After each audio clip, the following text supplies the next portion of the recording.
આજે સોશિયલ મીડિયામાં ચાલી રહેલા એક વિવાદિત મુદ્દા ઉપર આપણે થોડીક સત્ય વાત કરવી છે. આ મારા પોતાના વ્યક્તિત્વની વાત કરું છું, પોતાના વ્યક્તિગત વાત કરું છું. કોઈને માથે રાખીને કે કોઈને અટાક શબ્દમાં કે કોઈને ટાર્ગેટ કરીને બોલવામાં આવેલા મારા શબ્દ નથી. એક પિતાની ઘરે જ્યારે કોઈ છોકરીનો જન્મ થાય એટલે સમાજમાંથી એમને લક્ષ્મી તમારે ઘરે પધાર્યા, લક્ષ્મી પધાર્યા એમ કરી અને પ્રોત્સાહન આપવામાં આવે છે. સમય સાથે તેના પિતા તેનું પાલન પોષણ કરી અને તેની બધી જ જવાબદારીઓ અને જરૂરિયાતો પૂરી પાડે અને સમાજમાં કઈ રીતે રહેવું, કઈ રીતે બોલવું, રીતિ રિવાજ ઢબ શીખવાડે. છોકરી ભણવા જાય, મોટી થાય, સમજદાર થાય એટલે પગભર રહેવા માટે તૈયાર થાય કે ભાઈ હવે હું કંઈક પોતે પણ કરું. પિતા એમાં પણ એમને સાથ આપે કે તું કંઈક કર, તારી હું સાથે છું.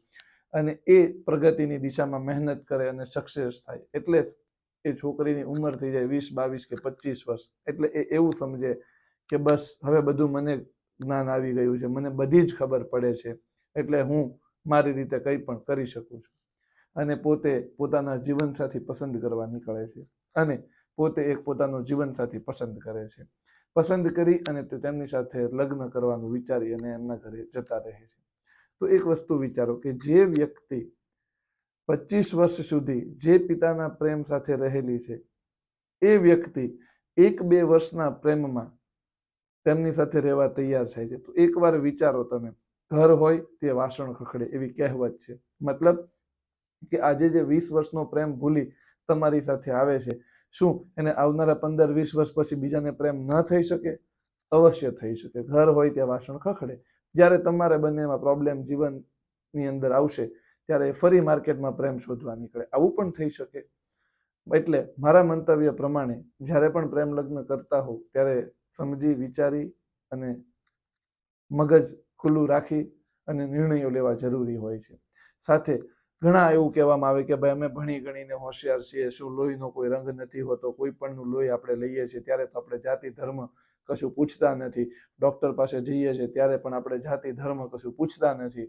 તો એમાં પણ મારે થોડુંક કહેવું છે કે જાતિ અને ધર્મ, લોહી અને ડૉક્ટરને કેમ પૂછવામાં નથી આવતું. તો એક વખત મહાભારત તમે જોઈ લો, મહાભારત વાંચી લો. એવા ગ્રંથો વાંચો કે જેની અંદર તમને સમાજ વ્યવસ્થા, વર્ણ વ્યવસ્થા નામની વસ્તુ હશે જેનાથી તમને થોડું નોલેજ આવશે કે ભાઈ ત્યારે પણ 4 પ્રકારના વર્ણ વ્યવસ્થાની વાતો કરવામાં આવેલી છે. તો એમ એક સમાજ છે, એક બંધારણ છે.